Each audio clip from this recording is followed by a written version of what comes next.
I'm now going to hand you over to Auntie Carolee Nishi. I'm going to tell you a little bit about her now. So Carolee Nishi has dedicated over 5 decades to teaching Hawaiian studies and hula at Nuuanu IMCA. Her journey includes a 41-year career at United Airlines, part-time work at the Liberty House, and over 20 years teaching Hawaiian studies in Hawaii's public schools. Carolee's teaching philosophy emphasizes inclusivity and gratitude over competition. She imparts life lessons alongside Hawaiian language, music, dance, and cultural values. Recognized as a living treasure of Hawaii in 2020, Carolee is celebrated for her commitment to community service and preserving Hawaiian culture, and she is going to give you a really nice Hawaiian welcome. So please give a round of applause to Auntie Carolee Nishi.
Hallelujah.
Lili ua kalani no honani mai. Lili ua no honani mai. Okino e kili nili. O maka e no reo nei. O papa lina kuana. O poli ki ani pe ahi. O poli e nahe vale. O kuli e anu kule moi. O baba e pahu mai luna. Aina ia mai ana kapuana. Ili ua kalani no honani mai. E ala, e ala, e a. Hei noano, ke aliwa hine. Lili ua kalani I Hawaiine.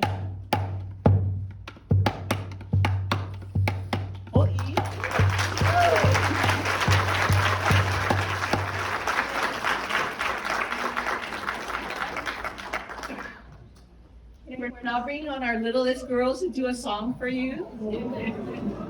And it is okay.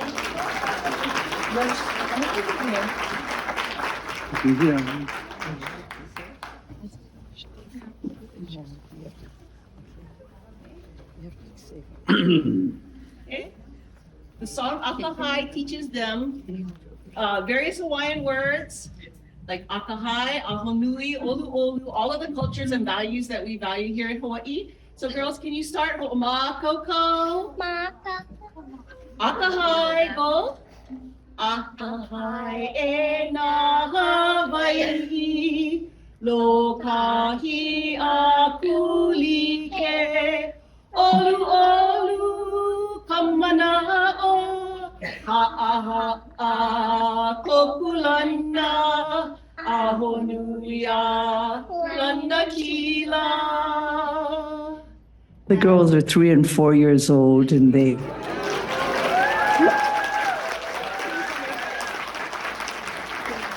what they did was what we call kahiko, which is an ancient number, and it's done in the language, the Hawaiian language. And they also learn how to do what we say is awana.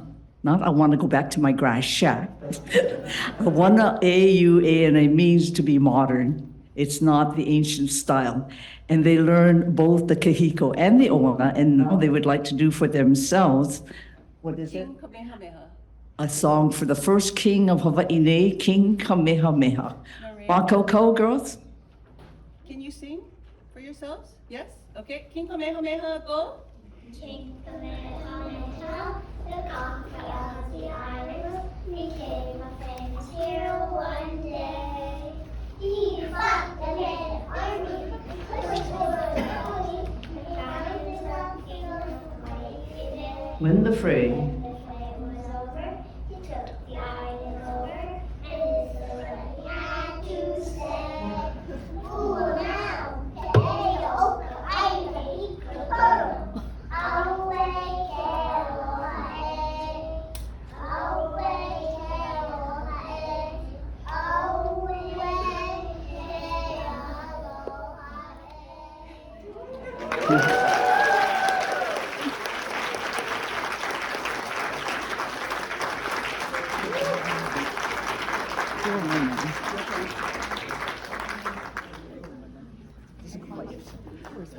Just don't look this way. She's going to come and sing for you. We'd like to present Miss Laurel Bloombaum. She comes from Oregon, and this is Holly, comes from Kamehameha Heights, and they do for you a song called Puamana, which is for the island of Maui, and actually it's the home of the Haldane family that resides there, but they now are on Oahu. So Puamana.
Mahalo for your attention. Good luck with your workshop. Mahalo.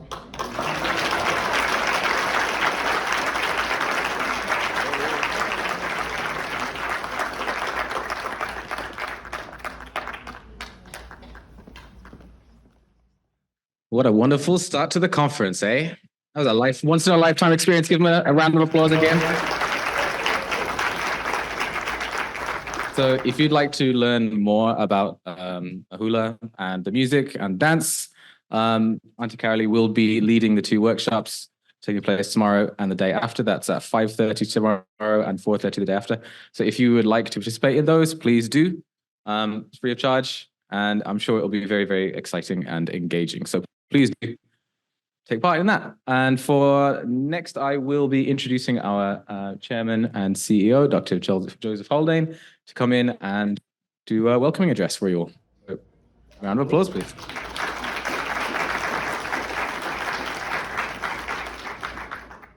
Good morning. I really hate having to follow that lot. It's really quite difficult because I'm just a guy in a suit standing here and I don't really do anything. And certainly you do not want to hear me sing and you want to see me dance. Trust me on that. However, I would like to welcome you to this wonderful place and space that is Hawaii, and that is Oahu, the gathering place. And this is where we are gathered here over these next few days together, to be together in again this space. I've come to Hawaii from far. Who has also come from far?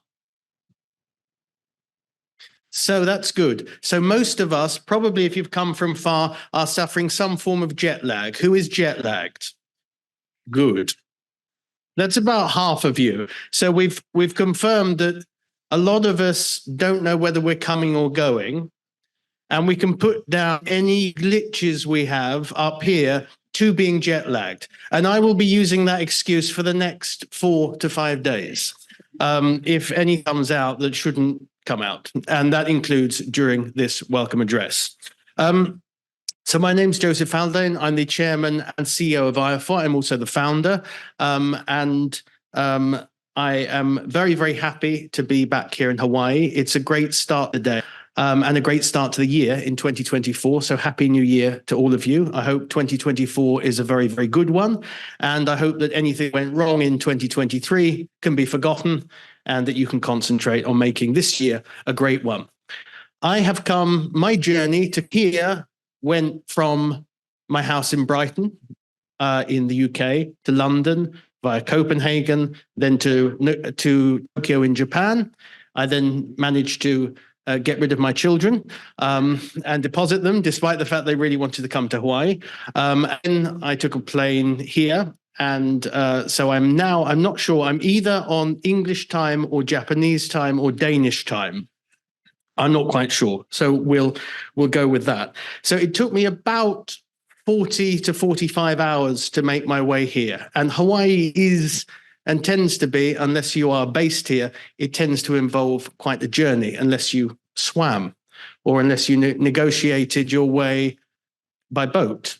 And indeed, there are some people later on in the day who will be talking about some of the marvelous bridges. But I came on a jet plane.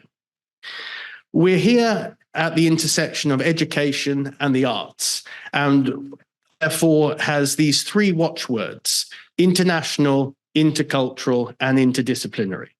International, intercultural, interdisciplinary. That was an echo. These words are important, and why they're most important is because I want you to have them in your mind when you're dealing with people at this conference. And why I want you to have these in your mind is because we are here from a number of very, very different countries from around the world. And if I can have the first... Oh, it's not here, it's there. first slide, you can see here, these are figures from about a week or so ago. So they're now updated. I can tell you that the total attendees is around 650. So we're quite a large group. And you can see that we come from a lot of countries all over the world. And you can see there, the parts that are shaded is where we have attendees from at the moment. So we have attendees from North America, South America, Europe, Africa, and most of the, and quite a bit of the Asian continent, and then down to Australasia. So we are really from all over the world. And I'd just like to go through some of these countries. And the reason I want to go through some of these countries is because hopefully these will stick in your mind and you will be able to search out. So a bit like if anybody stamp collected as a child, you could collect stamps from different places. Perhaps you could engage with people from everywhere on this list as a bit of a challenge. Now, what we're going to do is, I'm from England originally. We gave the world football. That's, or as you Americans would call, what we call it, soccer, but we call it football. Why? Because we play it with the foot and the ball. I know. Go figure. And what we have is we have a World Cup, which we're going to play now in front of your very eyes. On one goal, you can see we have the United Arab Emirates, Switzerland, Sweden, Paraguay, Nepal, Morocco, Liberia, Lesotho, Italy, Indonesia, no, Italy. Anyone from any of those countries? One. That means you are the sole representative of that country, which means that you are going to be able to introduce your country to us, which is a heavy responsibility. It means you are the diplomat, the one diplomat from that country. So who again is from one? One. You dare not put your hands up now. You're hiding. You've changed country. I see somebody at the back there. Can you, where are you from, lady?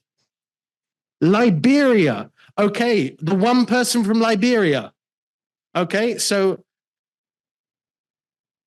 this lady is a nice lady, then I will love Liberia. If she's not, then I won't. So she has a heavy responsibility, a very heavy responsibility. Now we're going to go on to two. Uzbekistan, Turkey, Rwanda, Nigeria, Israel, Croatia, Colombia. Anyone from any of those spaces? Okay, I see one up there. Here, one there. Now you have two people there. So you know, the responsibility is somewhat shared between countries, well, between these two people. So if there's somebody from Croatia, maybe you like, or you don't like, it might even up. Now it starts to get interesting because we're on 3 points or goals. Who is from Singapore, Portugal, New Zealand, Malaysia, Greece? We have 3 people. Where are you from, sir? New Zealand. There's 2 more. So if you don't like him, then you've still, you know, it's 2 more people. We on 4, we have Vietnam, Spain, Pakistan, and Germany. Yes, we've got more people. There's less of a responsibility there. Less of a responsibility. Now we come to 7. South Africa, Mongolia, and Hong Kong. Yes, hands up. Yes, so we can see. Don't be afraid. And on 8, Saudi Arabia and Australia. Saudi Arabia, Australia, Australia. Barely whispered it. On 10, the greatest country of them all, the United Kingdom.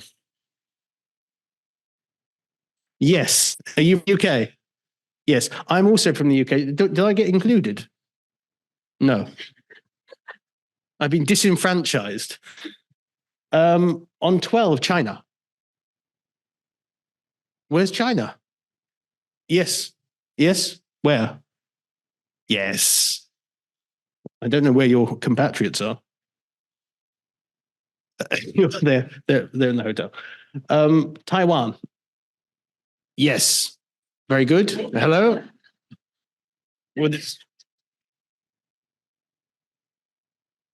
I think this lady is showing us how it's done. Most people seem to be hiding when I call their country, as though they're embarrassed. 14, the Philippines. Yeah, yes. Okay, yes, very good. 16, India. Yes, from India, yes. South Korea, 34. Where's South Korea? Yes, there's a few from South. There's not 34 from South Korea. I know where the South Koreans are. Canada, 65. Look at that. Wow. I think somebody told me it's French Canada. French Canada. I think somebody told me it's cold at this time of the year in Canada. From Japan, 100. That's not 100 people. I think there's a lot of Japanese who are. Well, it's not a nice time difference from Japan, actually. I think at this time it's about 3 a.m. in the morning. And the winner, we are in the US of A, I suppose, or Kaleva would disagree, and he will disagree later. The United States, 228. Look at you. Give yourselves a round of applause.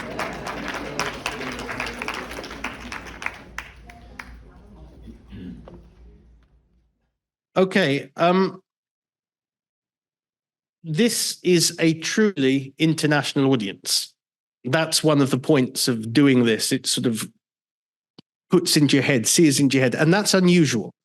It's unusual to be in an audience where, even if you are in the largest group, there are other people from very, very different countries and from very, very different continents, cultures, and backgrounds. So IAFOR, the international and the intercultural, is about providing those bridges.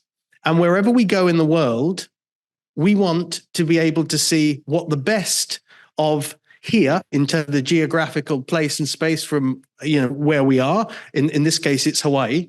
So we want to learn about Hawaii, but so we want Hawaii to learn from us. So it's a comparative and a contrastive exercise. And the conference and conference at their best involve bringing people together, and they involve us sharing our personal stories and also, of course, our professional disciplines and backgrounds, and hopefully learning from each other.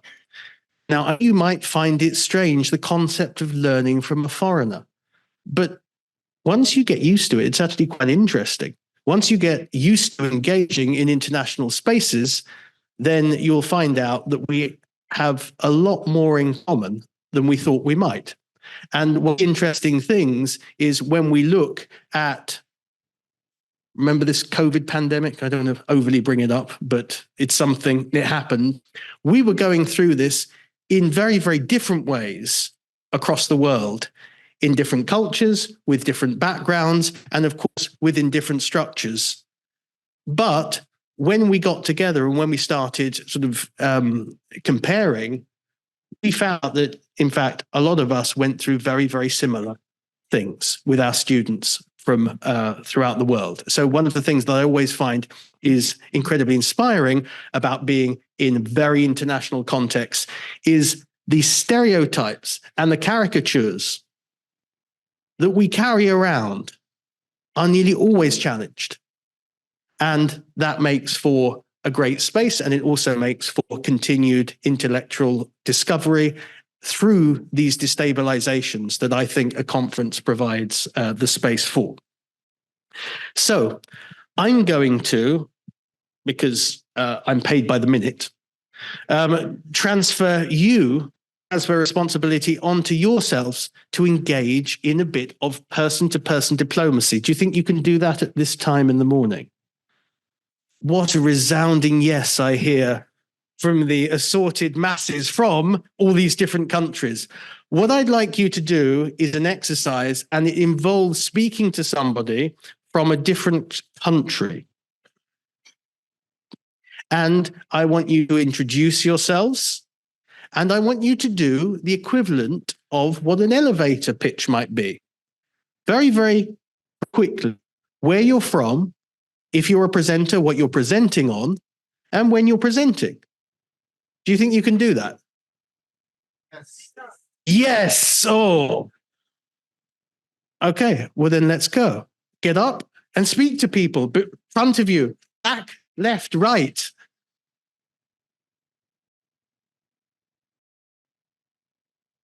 Shutting academics up is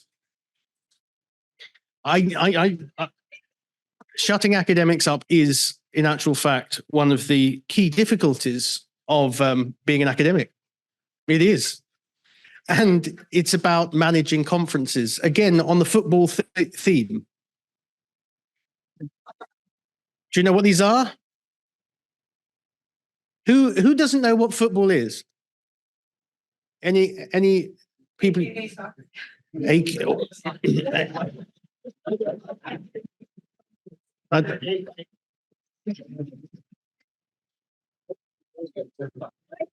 I fear I might be outnumbered, but I do have the microphone. Now, this is a yellow card, and a yellow card is a warning. If you get 2 yellow cards, you get a red card. Now, how does this work in academic conferences? Well, we have this as a 5-minute sign. Okay? So when you're presenting, you have a slot of time, and most people, understand time. Academics they think they can bend it through their intelligence. They think, I have a PhD, therefore I can bend time. Guess what? You can't. And this is a 5-minute thing to tell you that you have 5 minutes left. Stop. Not think about stopping, but actually stopping. Okay, so that's your yellow and your red. Thank you very much for engaging in the international intercultural part. There are a few people who are joining in this meeting online. So one says, I can't hear anything properly. I hope that's rectified there. And some people are pointing out that they are from one country, but they live and work in another. And that this tag, in actual fact, is the institutions from which people come, not actually their nationality. And of course, some people have more than one nationality. Who comes from one country and teaches works in another? Okay, so that means that on top of this list, we are likely to have another layer. So if you're representing the USA, you might in actual fact be from another country, but you're listed as USA. So we might have even more sort of representation there. So that's great. The third part, the interdisciplinary, that's a bit more difficult. And that is a constant that we are looking at.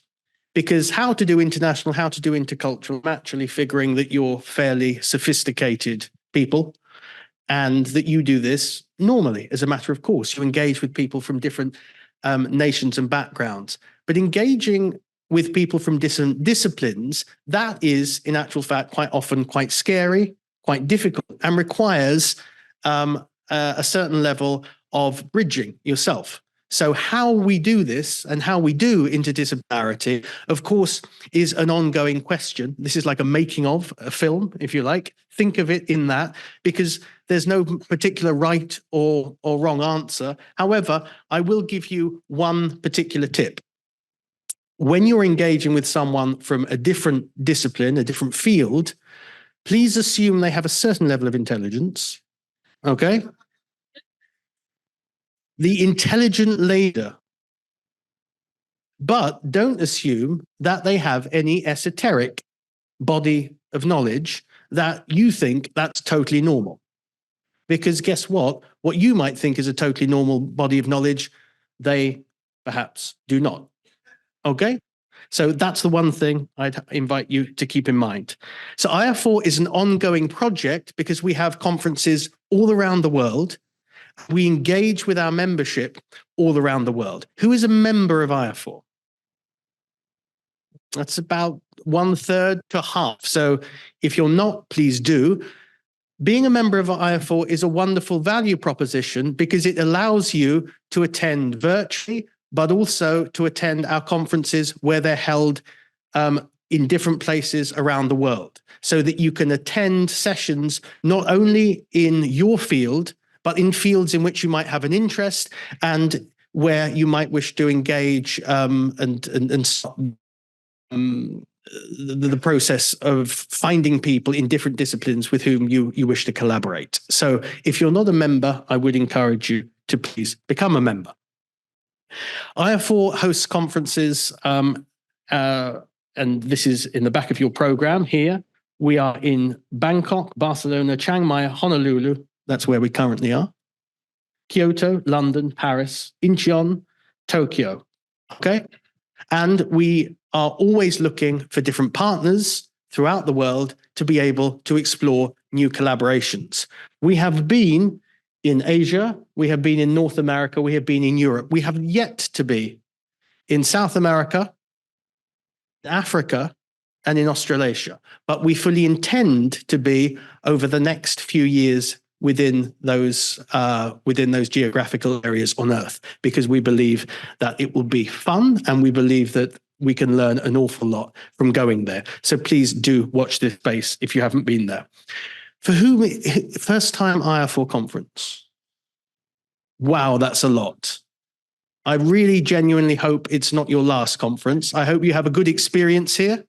And I hope you're able to really find some of the friends and some of the professional contacts that will help make, contribute, and shape your careers. I found that definitely to be the case in the time I've been engaging with through the IAFOR network. It really is a fantastic and very powerful network. So please do engage as much as possible. And please do speak to me personally. If you have any projects, tell me about them, and I will do my best if I can to help or to present contacts who I think may be interesting for you. So one of the things we're here to do from our background, again, is find those comparative and contrastive bridges.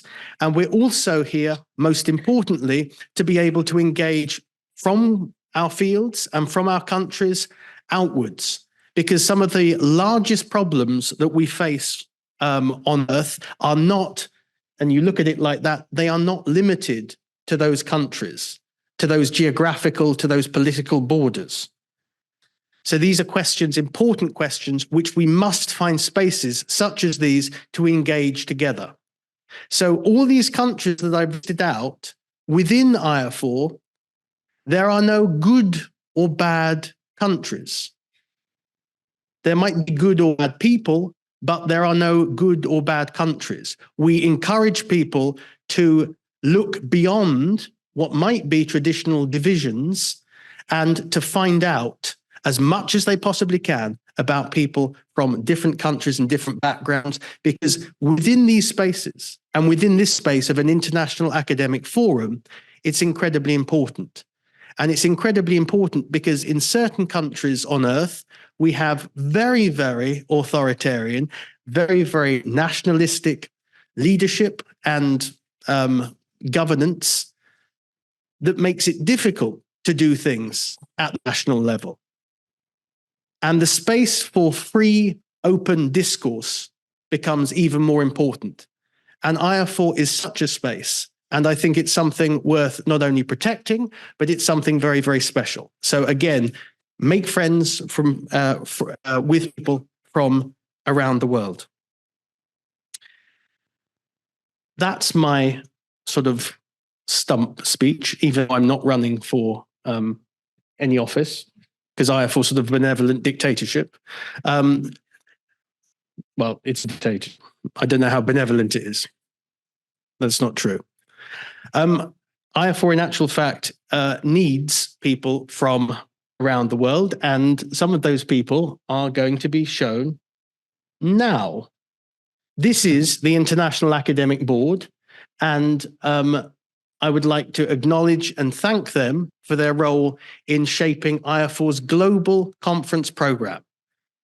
So the big issues and the big themes that need to be addressed, we address within this International Academic Board, and then the local conference program committees respond to this.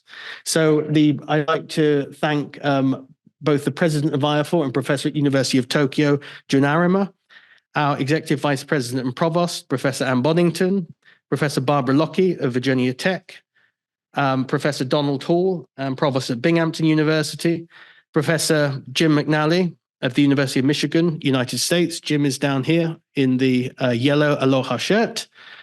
He's a large guy, you can't miss him.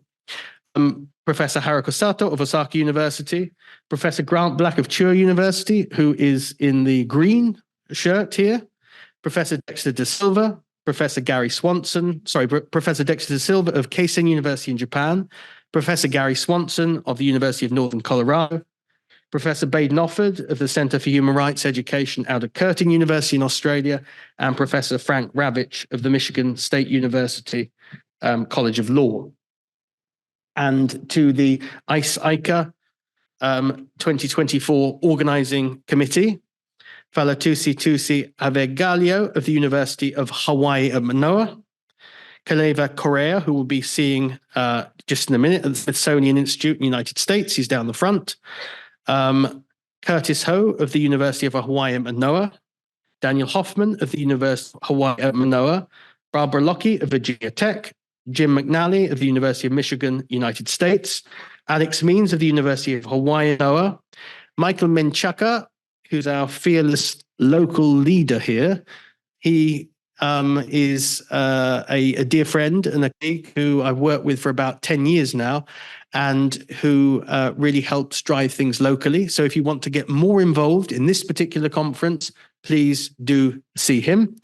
Sela Panapasa of the University of Michigan in the US, Tiali Scanlon of Brigham Young University, Hawaii, Robin Watson of the University of Hawaii, Manoa. Is Robin here? She's actually doing some work. Robin is one of Mike's PhD students, and she is incredibly important in helping us make some of the local contacts that we need in order to be able to present some of the cultural program to you. So she's very important. And Professor Hiagi M. Wesley of Brigham Young University. Please join me in thanking them for their role in this conference.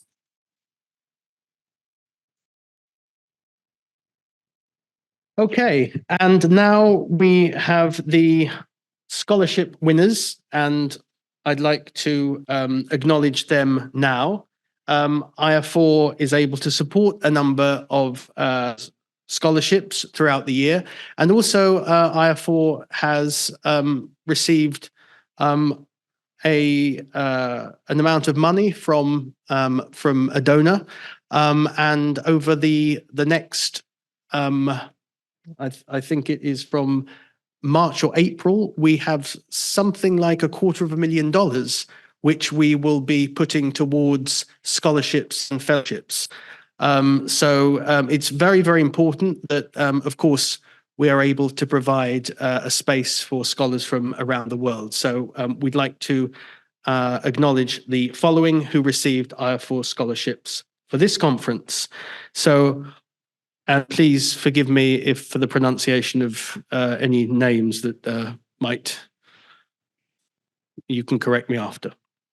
I'd like to I'd like to acknowledge Owusu Panin Kwame Ba from the University of Science and Technology in Ghana, Ada Badaguer of the Mindanao University of Science and Technology in the Philippines, Jody Bash of the Queen's University, Canada, Navia Dennis of St. Joseph's University, Bengaluru in India, Lauren Fletcher of the California State University, Stanislaus, United States, Tuba Salim of the Allama Iqbal Open University, Pakistan, David Mapeti of the IIC University of Technology, Cambodia, Khalid Lanai of the Hassan II University, Mohammedia of Morocco, Tuyishimire Olivia of the Mount Kigali University of Rwanda, Lawal Bolanle Saidat of the Lagos State University, Nigeria, and Manish Sharma of the lovely Professional University of India. Please thank these. Sorry, please acknowledge these.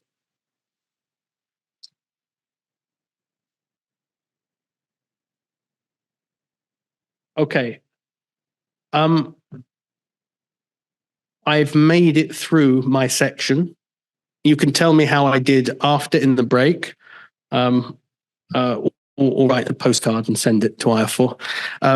But I'd like to again, once again, thank you very, very much for coming to this conference. It's a great conference. It's a great event, and I'm sure you are going to make a lot of friends.